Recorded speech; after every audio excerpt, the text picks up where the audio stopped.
Bien. Buenas tardes y buenas noches a todos quienes estén conectados en este webinar. Gracias por la invitación a la red, al RISEI, Red Internacional sobre Enseñanza y la Investigación, que nos ha hecho la extensiva la invitación para participar en este webinar con un tema muy interesante para todos quienes hacemos investigación.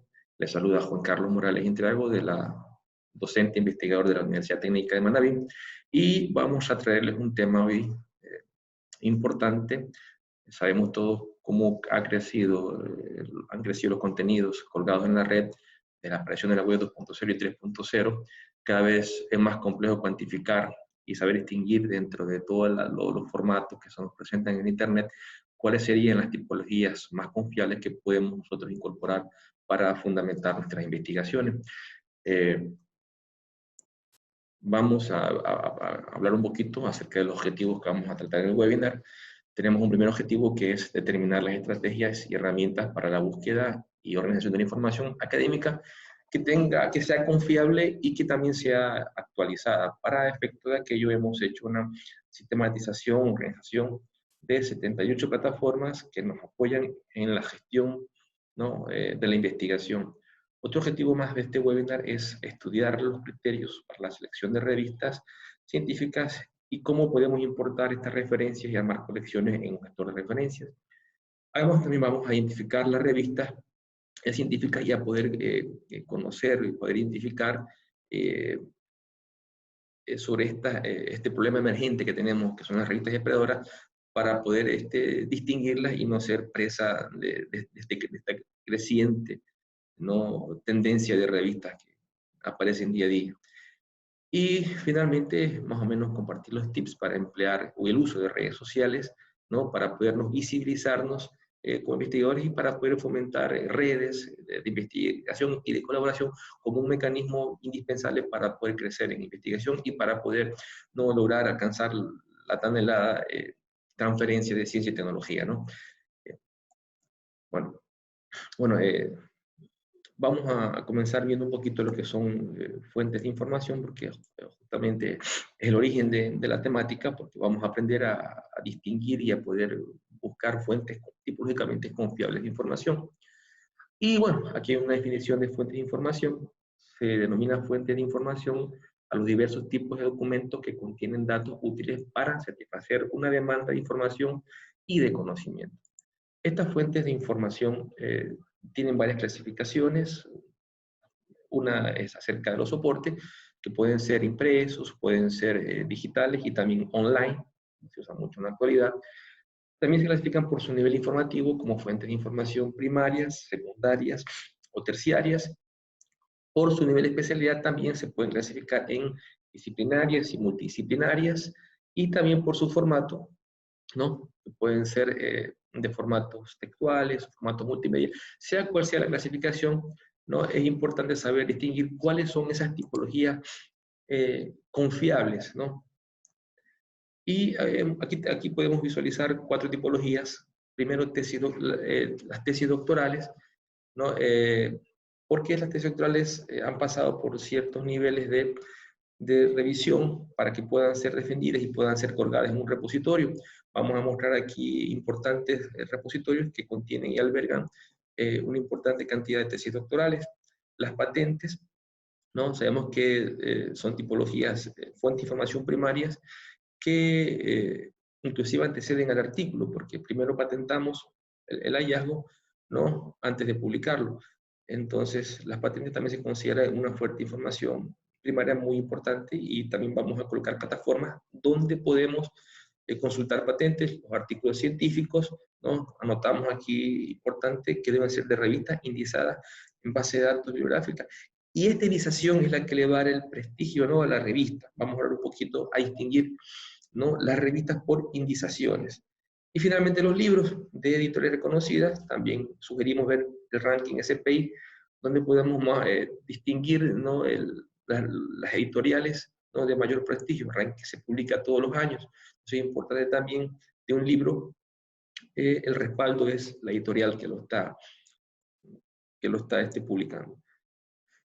Entonces, desde la vista de la perspectiva de tipologías documentales, recordamos que tenemos como fuentes confiables tesis doctorales, patentes, artículos científicos y libros, que al menos deben de fundamentar o deben de contener el 80% de nuestras referencias. Es decir, el 80% de las referencias de nuestra investigación deben de ser origen de estas 4 tipos de documentales, ¿no?, para que se considere una investigación altamente confiable y bien fundamentada. Y desde la perspectiva de la actualidad consideramos el índice de Price, que indica que al menos el 80% de estas referencias deben ser de los últimos 5 años. Aunque hay áreas que son un poco más estáticas, otras más dinámicas, y en el campo de las ciencias sociales, inclusive podría ser hasta un 60% la actualidad documental, ¿no? Pero se recomienda considerar el 80%. Bueno, hablábamos un poquito acerca de los artículos científicos y que deben ser de revistas arbitradas por pares, y estas revistas también cumplen una serie de estándares de calidad que son evaluadas por las bases de datos, las que las visibilizan. Y a veces escuchamos que dicen a los investigadores que hemos publicado en revistas de alto impacto, y a veces desconocemos lo que realmente significa impacto, ¿no? Entonces, impacto, cuando hablamos de publicaciones científicas, se traduce en uso. Es decir, lo que se usa es lo que realmente genera un impacto. Podemos producir artículos en cantidad, por ejemplo, podemos producir 50 artículos, y si esos artículos no son usados, no generan ningún impacto. Pero cuando hablamos de publicaciones, el uso se mide por las citas. Es decir, yo puedo descargar artículos, puedo leerlos, pero si no los cito en mi trabajo, significa que no son útiles para mí y no generan uso. Entonces vemos que citas es igual a uso, y el uso es lo que genera el impacto. Entonces, el uso de la ciencia se mide mediante las citas, ¿ok? Y podemos ver ahí su impacto. Entonces, ahí explicamos esto porque ahí sacamos la distinción o las categorías de base de datos de impacto mundial y de impacto regional. ¿Qué se denomina de impacto mundial? Aquellas bases de datos que controlan justamente la dinámica de las citas, controlan las métricas de citas. Y estas métricas de las citas se traducen o se manejan mediante indicadores cienciométricos o bibliométricos, que son 3. Primero, el factor de impacto, luego el índice H y los cuartiles. Y a nivel mundial existen solamente 2 bases de datos bibliográficas que hacen métricas, ¿no?, al uso de sus publicaciones, que son el Scopus, por un lado, que pertenece al Elsevier, y por otro lado, el Web of Science, que pertenece actualmente a Clarivate Analytics. Entonces, estas 2 bases de datos, Scopus y Web of Science, miden la ciencia mediante el factor de impacto, el índice H y los cuartiles. Y generan ranking a través de, en el caso de Scopus, a través del SJR o Simago Journal y Country Ranking, y para el caso del Web of Science a través del JCR, que es el Journal Citation Report, que son plataformas que vamos a verlas un poquito más adelante su funcionamiento. Pero bueno, para comprender qué es el factor de impacto, hemos colocado aquí un ejemplo.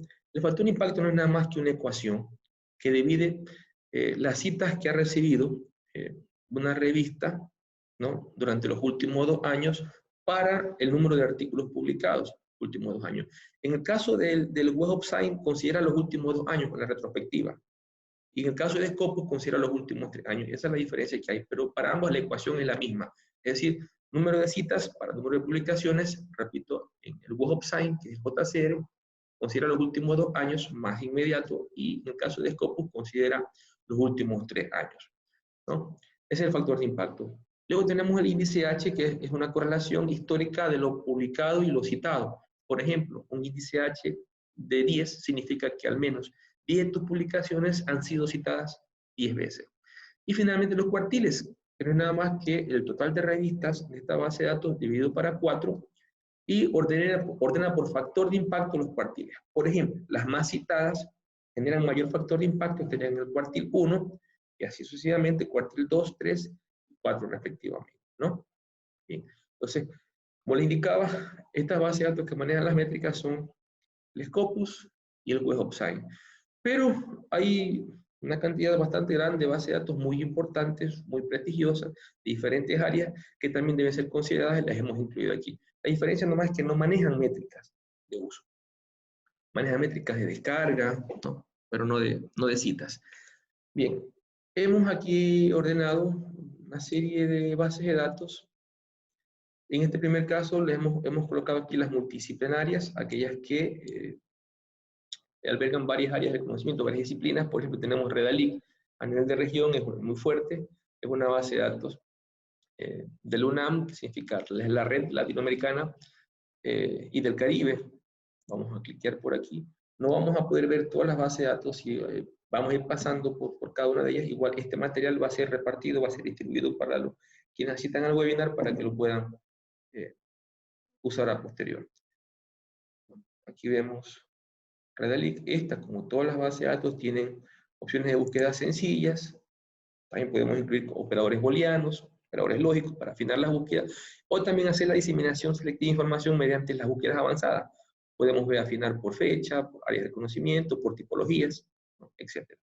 Entonces hacemos una búsqueda, por ejemplo,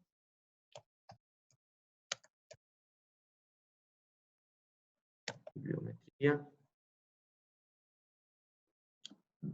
Nos hace búsquedas en diferentes otras bases de datos y podemos ir diseminando por actualidad, por año, por idioma, por disciplinas, por países, y como les indicaba, nos recupera documentos a texto completo. Podemos hacer las descargas, ¿no?, a nuestro gestor de referencias.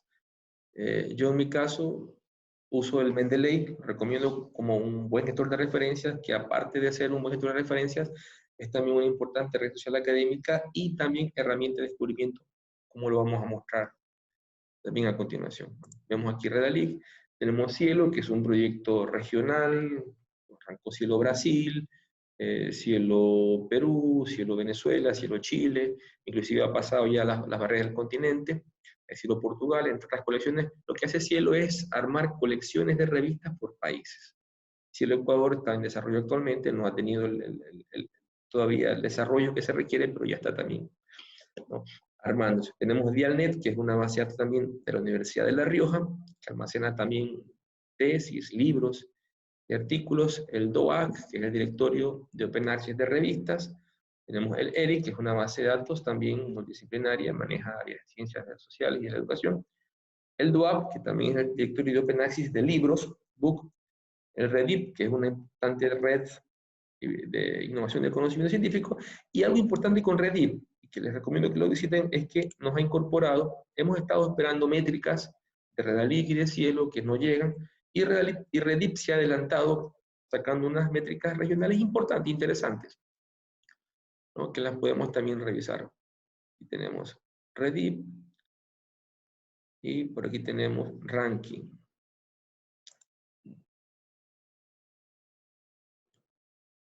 Podemos acceder a más de 3.000. Bueno, aquí está, ¿no? Ranking interesante que nos maneja REDIP, ¿no?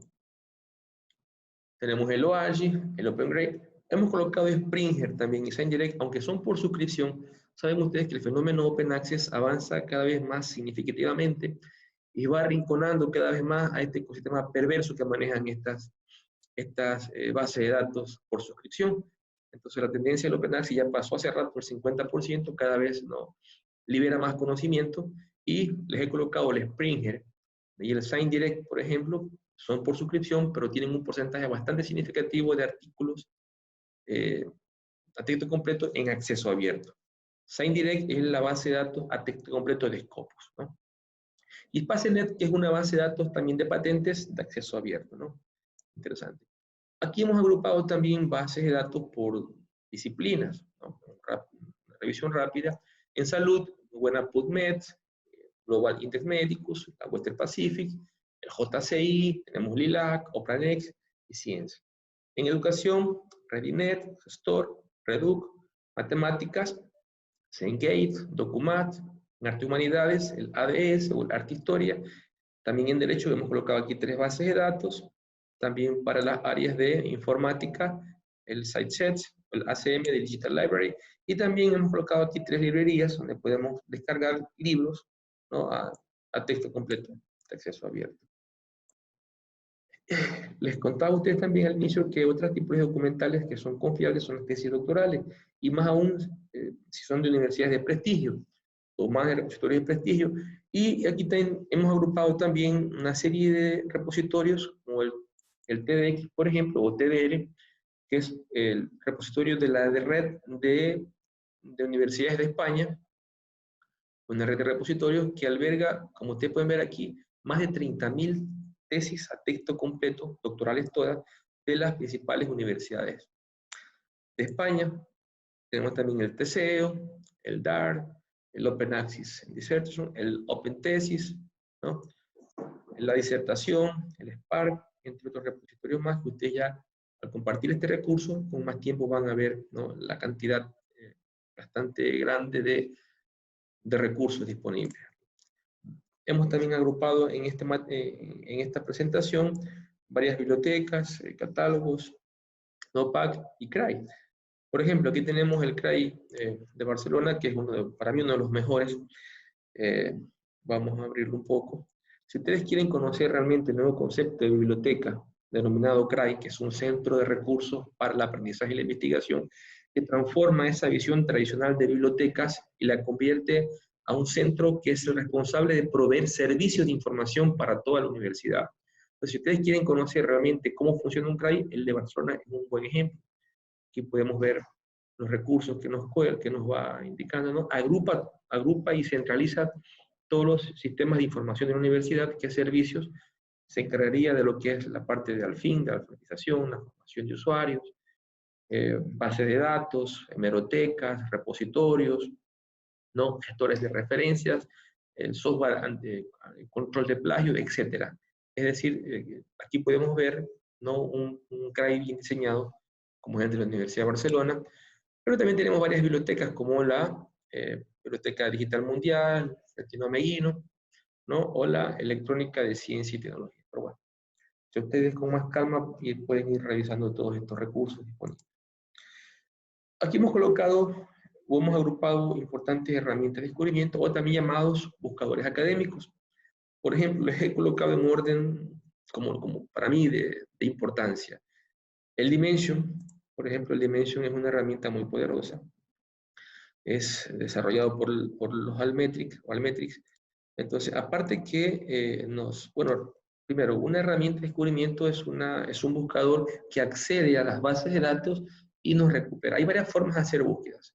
Una es yendo a las bases de datos que les indiqué, multidisciplinarias o por áreas, que nos recupera los artículos, libros, tesis, y también es hacerlo a través de herramientas de descubrimiento, que son buscadores que acceden a estas bases de datos y nos traen también información tipológicamente confiable. En este caso, el Dimension, que indicaba es de Almetrix, nos accede, aquí hemos de ver, a importantes bases de datos, ¿no? Y aparte de mostrarnos que contenidos muy confiables, también podemos ver las métricas de uso de esos productos, ¿no?, que es algo importante. Podemos ver los más usados y también podemos ver, o más o menos, conocer qué tan importante es ese artículo en base al uso que se le ha dado. Y también ir diseminando por fechas, por áreas del conocimiento, ¿no?, etcétera. Entonces, recomiendo mucho el Dimension como herramienta de descubrimiento. Otra herramienta de descubrimiento importante también es el Semantic Scholar. Son herramientas que han incluido inteligencia artificial en sus algoritmos. Por ejemplo, el Semantic Scholar nos accede a artículos, por ejemplo, de Nature, de Science, de Discovery, entre otras bases de datos más. Dice que accede podemos hacer búsquedas de más de 180 millones de documentos desde el Semantic Scholar, ¿no?, incluidos patentes, artículos, entre otras referencias más, ¿no? Algo que me olvidé explicar del Dimension. Ustedes pueden ver que aquí ven ustedes que accede a más de 107 millones de publicaciones, accede a datos. Ya conocemos que en la actualidad la importancia del dato, todos estos ecosistemas han incluido no base de datos exclusiva para datos, porque sabemos que ahí está el insumo, está la materia prima para poder generar nueva información a partir de datos. Y vemos que almacena más de 1 millón de datos, también almacena cerca de 40 millones de patentes, y también tiene cerca de 600.000 casos clínicos en caso del Dimension, ¿no? Igual también el Semantic Scholar. El Mendeley Data, yo les comentaba que el Mendeley es una importante gestor de referencias, pero también es una red social muy versátil, que te da mucha visibilidad, que nos permite a conocer investigadores, a comunicarnos con ellos, a visibilizar nuestra producción, a armar grupos de investigación, a conocer también sobre ofertas de becas, ofertas de financiamiento para proyectos, etc. Es decir, los invito a que conozcan la red social Mendeley. Y también nos da como opciones de herramientas de descubrimiento. El Mendeley Dataset también nos accede a más de 20 millones de documentos, ¿no? Tipológicamente muy confiables. Accede a bases de datos como por ejemplo la Zenodo, Apollo, al mismo ScienDirect, que es el texto completo de Scopus, ¿no? Entonces es una importante herramienta de descubrimiento también el Mendeley.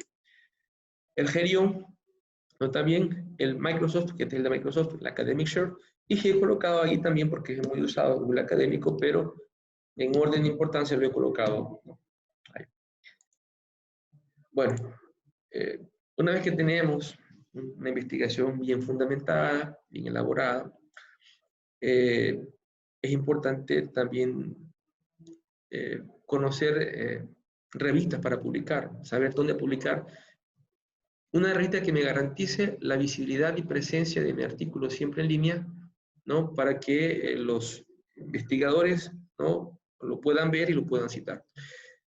Y hay un fenómeno que ha avanzado mucho en estos últimos años, que es las revistas depredadoras. ¿Por qué se llaman revistas depredadoras? Y uno de los que ha estudiado más este caso es el científico Jeffrey Beall.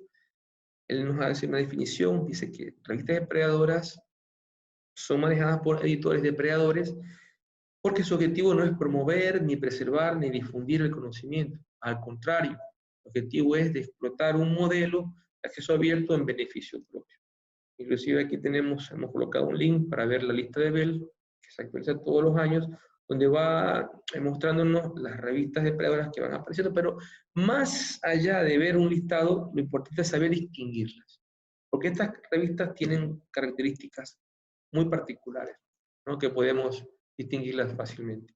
Por ejemplo, ¿qué características tienen estas revistas? Primero, que evidencian un dudoso proceso editorial y no hacen revisión por pares. Es decir, artículos que son publicados en el corto tiempo, ¿no? Ya dan que pensar. Las revistas serias evidencian un tracking. ¿Qué es el tracking? Es el proceso desde que un artículo es receptado, es enviado a revisión por pares, es aceptado y es publicado. Entonces, estas 4 fases o 4 etapas, desde la aceptación, la recepción y envío a revisión, y la aceptación para publicar hasta la publicación misma, no debe ser evidenciado por una revista, y es un tiempo no considerable. Recordando que las revisiones generalmente son ad hoc por los árbitros. Entonces, otra característica más es que el tiempo de publicación es muy corto, es lo que les acabo de indicar. Es decir, si me recibe, me publica, me ofrece publicarme en un mes, ¿no? Algo raro está pasando ahí.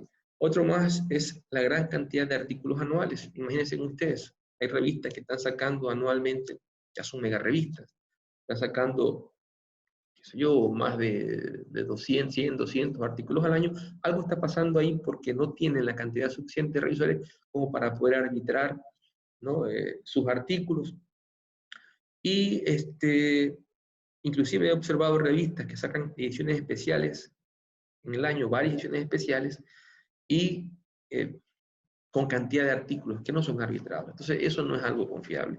Más bien, si tenemos una investigación muy buena, corremos riesgo de enviarla en revistas depredadoras y que pierdan visibilidad.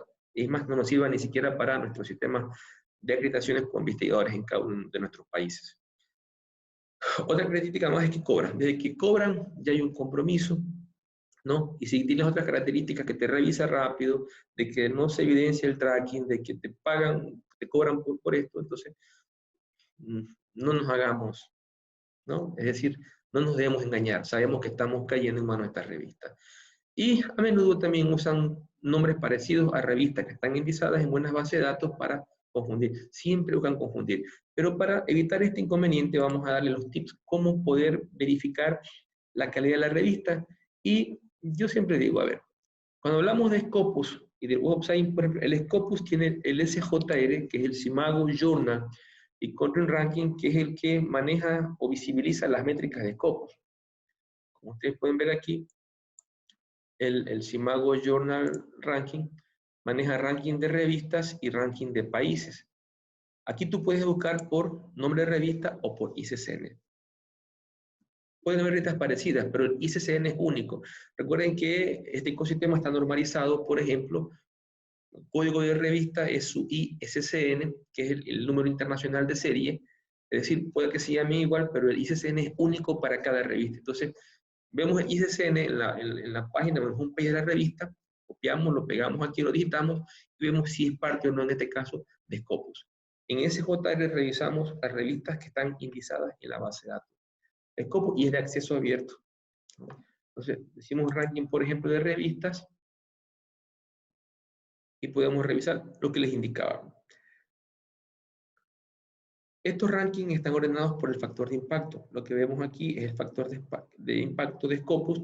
Indica que esta revista es la más usada en el mundo dentro de la base de datos de Scopus.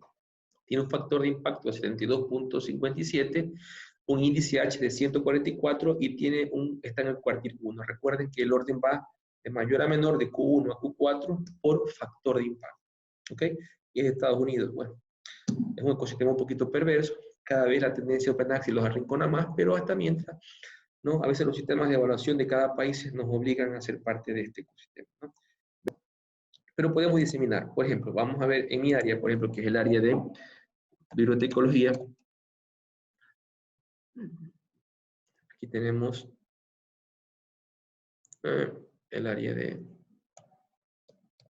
bibliotecología o library, si está escrito en inglés. Y vemos, por ejemplo, que en bibliotecología tenemos bibliotecología. Por ejemplo, nos muestra que tenemos 227 revistas en el mundo. Y la que tiene mejor posición es esta revista de sistemas de búsqueda de información, factor de impacto de 3.4, cuartil 1, índice H, en Estados Unidos. Pero si quisiéramos buscar en la región, aquí decimos América Latina, y se reduce la lista solamente a 7. Es decir, en la región solamente hay 7 revistas del área de bibliotecología indizadas en la base de datos Scopus.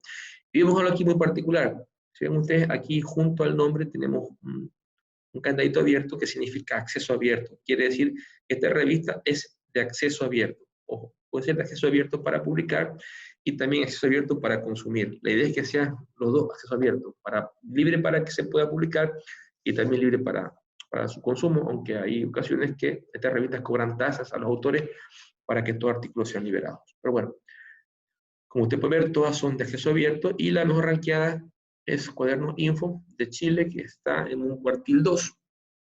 ¿Okay? Factor de impacto, como ustedes pueden ver ahí. Y tenemos la última, ¿no? Que es un Q4 de Brasil. ¿Okay? O sea, así podemos buscar y también podemos ver su comportamiento, porque, por ejemplo, yo puedo ver para publicar revistas y puedo ver en el ranking su tendencia si es creciente o es decreciente. Porque, por ejemplo, si está en cuartil 4 y hay una tendencia decreciente, lo más probable quizás es que como esto se mueve por las citas, recuerden, impacto, uso de citas. Si esta revista no recibe citaciones, ¿no?